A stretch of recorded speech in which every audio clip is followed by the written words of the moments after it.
Hi guys do oitavo ano, good morning, how are you today? Fine, espero que vocês estejam bem. Vamos dar início agora a mais uma videoaula de inglês. Let's go, class! Bora lá, pessoal! Então, olha só.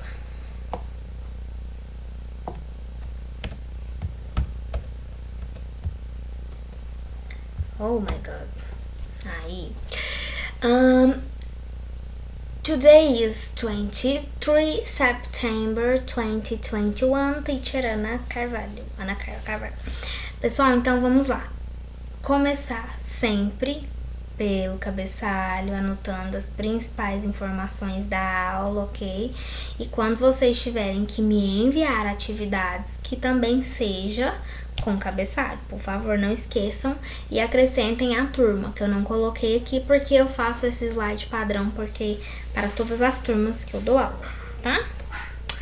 Objetivos e conteúdos para a aula de hoje. Então, hoje nós vamos ter a apresentação da unidade 7, leitura, interpretação e gramática da unidade 7, explicação de homework e alguns avisos importantes sobre provas, simulados, conteúdos que vocês devem estudar por simulado, ok?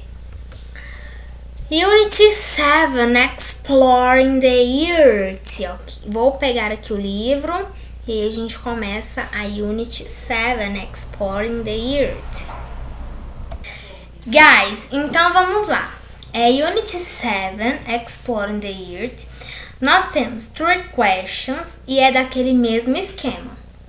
Vocês vão anotar enunciado e resposta, porque essas são respostas pessoal. Vocês vão anotar e vão me enviar junto com as demais atividades. Não se esqueçam, ok? A Unity 7, ela começa na page 62, ok? Page 62. Exploring the Earth, explorando a Terra. Então, olha só. How many countries are there in South America? Quantos países existem na América do Sul, ok?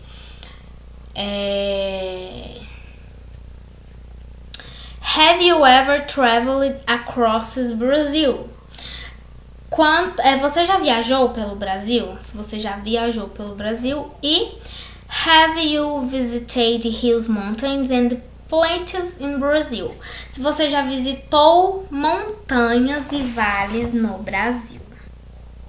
Então aqui tem 3 questions que vocês têm que responder e enviar. How many countries are there in South America? Have you ever traveled across Brazil? E have you visited hills, mountains and plateaus in Brazil? Ok? Ok, guys. Então aqui nós temos um texto que vai falar sobre a América do Sul, que é o nosso continente, onde nós moramos. South America Topography, topografia da América do Sul. Eu vou ler o texto para vocês, depois eu vou traduzir. Topographic relief in South America is dominated by the Andes Mountains, which extend all along the Pacific coast. These mountains are created primarily by the convergence of the Nazca and South America tectonic plates. The Nazca Plate, which underlies the eastern Pacific Ocean, slides under western South America, resulting in crustal thickening, web flight, and volcanoes. Another zone of plate convergence occurs along the northwestern coast of South America, where the Caribbean plate also slides under South America plate and forms the northeastern expansion of the Andes Mountains. East of the Andes, much of North and South America drains into the Amazon River, the world's largest river in the terms of both watershed area and flow volume. Topographic relief is very low in much of the Amazon basin, but as a SRTN data provide an excellent detailed look at the basin's three-dimensional draining patterning, including the geologic, structural flow, syncline that routes the eastern river channel. South of the Amazon, the Brazilian highlands show a mix of landforms, including some broad areas of consistent topographic patterns that indicate the occurrence of a simple erosional process akin up fairly uniform bedrock. Very smooth plateaus here remains of landforms most likely developed under geologic and environmental conditions much different than those present today. Fractures paralleling the coast are likely related to opening of the Atlantic Ocean as South American drifted away from Africa starting about 130 million years ago. Ok, então olha só, antes de eu traduzir, vamos para o vocábulo. Plate, que é placa tectônica, thickening, espessamento, uplift, elevação, uplift, volcanism, vulcanismo, watershed, bacia hidrográfica, landforms, formas de relevo, erosional, erosivo, environmental, ambiental, bedrock, terreno, e a sigla SRTM, missão topográfica radar Shelley. Tradução. Então, pessoal, pelo que a gente leu, né, nós podemos imaginar que é um texto que está falando sobre a topografia, of course, da América do Sul. E olha que lindinho que ficou, né, essa topografia. E aqui nos traz algumas informações importantes sobre onde está localizado, como que é a América do Sul. Então agora eu vou traduzir para que vocês possam entender o que o texto está falando, né? Lá no primeiro parágrafo, Topography Real Life in South America, o relevo topográfico na América do Sul é denominado pela Cordilheira dos Andes, que se estende por toda a costa do Pacífico. Pacífico é o oceano, tá, pessoal? Essas montanhas são criadas principalmente pela convergência das placas tectônicas de Nazca e da América do Sul. A placa Nazca, que está subjacente ao Oceano Pacífico Oriental, desliza no oeste da América do Sul, resultando em espessamento, elevação e vulcanismo crustal. Vocês já devem ter ouvido na aula de geografia, principalmente, que nós somos privilegiados pela América do Sul, né? Principalmente o Brasil, está ali numa placa tectônica estável.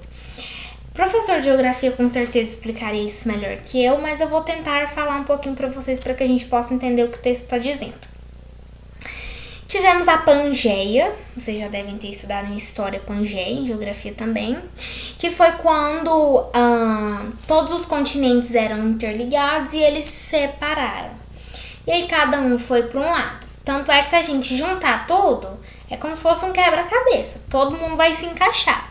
Na época da Pangeia, todo mundo se afastou. E aí alguns continentes e alguns países ficaram em placas tectônicas um pouco instáveis. E volto a repetir, professores de geografia podem me corrigir à vontade, só estou tentando explicar. E eles vão explicar bem melhor que eu, tá, guys? Enfim, Quando eu estudava, na época que eu escutava muitos professores falar que geograficamente o Brasil é um país de muita estabilidade por estar em uma placa tectônica estável. Então nós não corremos assim tanto risco igual Estados Unidos, Japão, esses outros países de ter furacões, tsunamis, de ter também terremoto, né? Porque quando as placas tectônicas se agitam, aí acontece o terremoto. Então nós não corremos esse risco, assim, um risco muito grande de ter furacões, terremotos, tsunami. Aparentemente, agora recente, né, tivemos uma informação que um vulcão um pouco distante daqui entrou em estado de erupção e ele pode gerar ondas enormes e pode vir para o Brasil. Esse vulcão pode gerar um tsunami na costa litorânea do nosso país. Eu não sei explicar muito bem pra vocês o porquê disso acontecer, né? Porque a gente pode estar assim, nossa, mas a vida inteira os professores de geografia falaram que não tem como ter tsunami, furacão, terremoto, não tem como. Mas está acontecendo um fenômeno no nosso mundo muito, muito sério, que é o aquecimento global. Então, o que a gente pensava há 20 anos atrás pode estar tudo correndo risco, e às vezes alguns geógrafos, né, podem ter que voltar atrás nas falas devido ao aquecimento global, que está chegando a um ritmo que ninguém imaginava, né, pessoal? Então, veja bem, vamos por há 20 anos atrás, já sabia que poderia ter o aquecimento global, já sabíamos que com o derretimento das geleiras, o oceano iria aumentar, né, a quantidade de água, poderia inundar as costas litorâneas dos países. Mas não era certeza, porque se a gente fizer tudo bonitinho, não desmatar, evitar o aquecimento, isso poderia retroceder, que não aconteceu, infelizmente. Então, eu não sei se é devido a mudanças climáticas, como aquecimento global, ou se é devido a outros fatores, que esse vulcão entrando em erupção, eu não me recordo onde que é, só lembro que eu vi a notícia, ele pode trazer um tsunami para o Brasil. Infelizmente pode acontecer, mas eu acho que a gente não precisa se preocupar tanto, né? Mas onde eu quero chegar? Eu quero explicar para vocês com tudo isso que o nosso país e nós somos muito privilegiados por estarmos onde estamos. No mundo, eu falo, né? Aqui nós não temos o risco de ter terremoto. A gente tá aqui vendo aula de inglês, de boa, e o chão não vai começar a tremer. Esse risco a gente não corre. E furacão. E tempestades com furacão, que é o que acontece muito nos Estados Unidos. Devido à posição geográfica do país dos Estados Unidos. Então, continuando aqui. Continuando aqui, olha só. O Oceano Pacífico Oriental desliza a oeste da América do Sul, resultando em um espaçamento de elevação vulcanismo crustal. E nós temos também alguns vulcões no nosso país, mas que por enquanto estão dormindo, estão inativos, tá? Outra zona de convergência das placas ocorre ao longo da costa noroeste da América do Sul, onde o Prata do Caribe também desliza sobre o Prata Sul-Americano e forma extensão de nordeste das montanhas dos Andes. Ao leste dos Andes, grande parte do norte da América do Sul flui para o rio Amazonas, o maior rio que temos com bacia hidrográfica e grande volume de fluxo. Finalizando, pessoal, ao sul da Amazônia, as terras altas do Brasil mostram uma mistura de formas de relevo, incluindo algumas áreas amplas de padrões topográficos consistentes que indicam a ocorrência de processos erosivos simples que atuam sobre um terreno de base bastante uniforme. Planaltos muito lisos aqui são remanescentes de forma de relevo provavelmente desenvolvidas sob condições geológicas e ambientais muito diferentes das presentes hoje. As fraturas paralelas à costa provavelmente estão relacionadas à abertura do Oceano Atlântico, já que a América do Sul se afastou da África, começando há cerca de 130 milhões de anos, quando houve a Pangeia. Comprehension vai ser a nossa interpretação de texto, tá? Vocês vão fazer e na outra aula eu posso corrigir, mas eu não sei. Porque como a gente vai deixar algumas atividades para fazer na próxima aula, pra aula não ficar muito extensa. Então, como é só interpretação de texto, eu prefiro que vocês me mandem dúvidas caso vocês tenham e eu sane essas dúvidas de vocês. Acho que a correção nesse caso não é possível, porque é interpretação. Vocês vão ler o texto e vão extrair do texto elementos para que vocês respondam essas questões. Então, olha só. What's the denomination of topographic relief in South America? Qual a dominância da topografia da América do Sul? Qual que é a dominância, pessoal? O que mais tem na topografia da América do Sul, que a gente viu lá no texto? Number 2. What are the places that exist in South America? E que placas existem lá?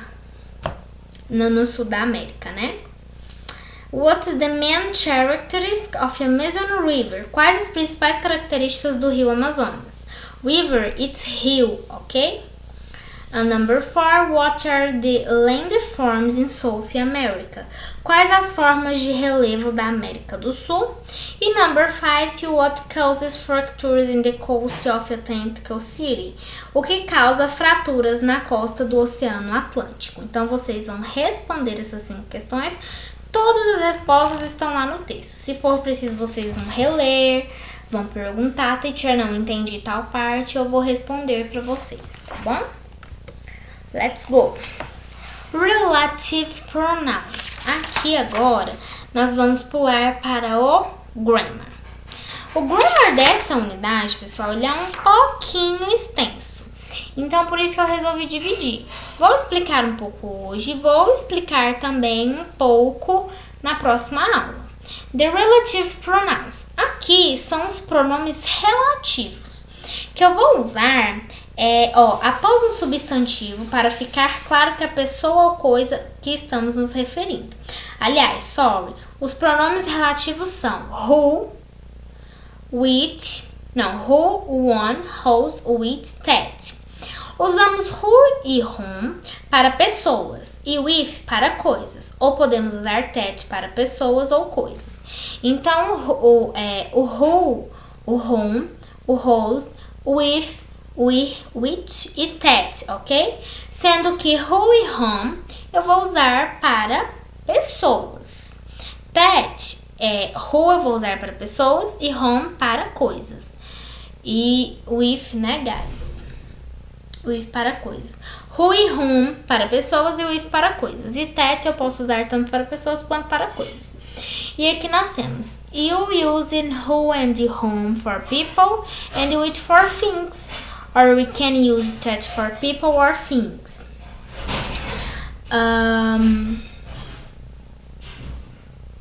Depois, you use relative pronouns. Nós usamos o pronome relativo após um substantivo para ficar claro que a pessoa ou coisa que estamos nos referindo. The house that Jack built. The woman who discovered radio. A casa que Jack construiu. A mulher que descobriu o elemento rádio. Então, the woman who. A mulher quem descobriu. Que descobriu. Ok? E aí, to tell us more about a person or thing. My mother, who was born overseas, had always been a great traveler. Lord Thompson, who is 76, has just reached her age. Minha mãe, que nasceu fora do país, sempre foi uma grande viajante. Então, my mother, who. Who era como se eu quisesse falar que, né? Então, é um pronome relativo, que eu vou estar ligando com a minha frase, com o meu sujeito, com o meu verbo. E aí, Lord Thompson, que tem 76 anos, acabou de se aposentar. Depois, nós temos outro exemplo, né? We had fish and the chips. With is my favorite meal. Temos peixe fritas, que é a nossa refeição favorita. Então, eu usei para coisas, para falar de coisas, ok? Aqui eu tenho mais alguns exemplos, tá? Como que eu vou usar o whose, como que eu vou usar o whom. Nós vamos nos aprofundar mais na próxima aula, que eu vou rever aqui com vocês. E vou trazer os exercícios de praticais, ok? Agora eu vou explicar o note, para vocês terem uma noção mais clara de como que nós usamos os pronomes relativos. Olha só. Quando o pronome relativo introduz uma oração que fornece uma informação extra, não essencial, ou seja, uma oração adjetiva explicativa, o pronome relativo deverá ser precedido de vírgula, fazendo com que a oração adjetiva fique isolada. Nesse caso, não se pode usar o pronome that, tampouco poderemos omitir o pronome. Aí tem um exemplo. His father, who or whom, we visited last year is an excellent lawyer. Lembra que eu também poderia usar o that aqui, mas eu não posso, porque aqui é uma oração que tem uma informação extra. Ela é uma informação grande. Olha só, o pai dele, que nós visitamos no ano passado, é um excelente advogado. Então eu tenho muitas informações nessa frase. Não posso usar o that e tenho que acrescentar a vírgula logo após o sujeito. Ok? His father, who or whom we visited last year, is an excellent lawyer.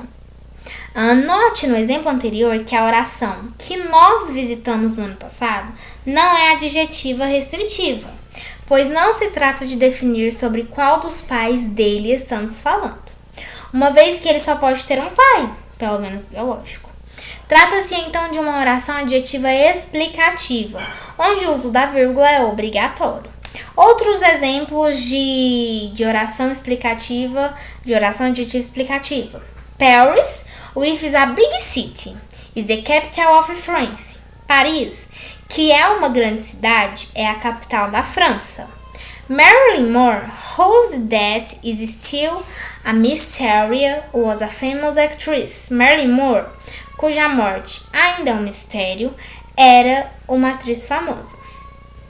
O pronome relativo with, which, pode se referir às vezes a toda a oração principal e não apenas a um elemento.